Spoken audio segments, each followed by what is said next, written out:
Guys, alas 9 na ng gabi. Tapos nagpe-prepare kami. Pupunta na kaming disyerto. Kung kailan gabi na, saka kami maggagala. Tapos uwi kami mga alas 12 or alas 11. Sabi ko, ay punta na tayo. Kasi pag umuwi tayo ng Kuwait, wala tayo ibang pupuntahan, kundi bahay lang. Sala, kusina, kwarto. Sala, kusina, kwarto. Ay, di maggala na tayo. Tuwang-tuwa naman yung mga bata. So ito, magdadala ako ng pagkain. Kasi baka magutom sa disyerto. Ayan. Pero naghapunan na kami. Magdala ako ng juice. Tapos, mga chichirya. Pag nagutom yung kids, ay may kakainin.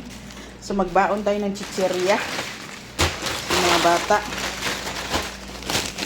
Yung dalawa ko kasing alagang malalaki, sumawa sa pinsan nila. Punta silang Damam, nag-shopping ng school supplies. Gusto na daw kasi nila dito bumili ng bag, school bag.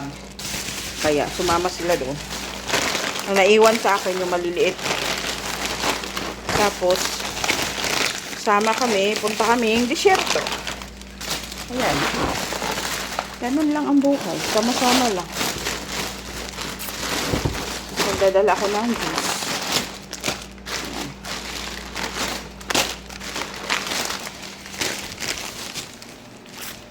Where is the juices? Hindi masarap yung juice. Pero, pagtsagaan na natin. Kasi, sayang naman. Hindi ito gusto ng mga bata. Pero, pinipilit ko lang silang kahit pa paano inumin nila kasi sayang.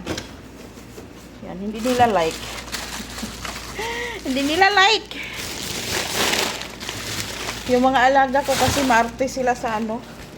Pag yung brand, iba yung brand. Hindi tulad nung brand na kinakain nila.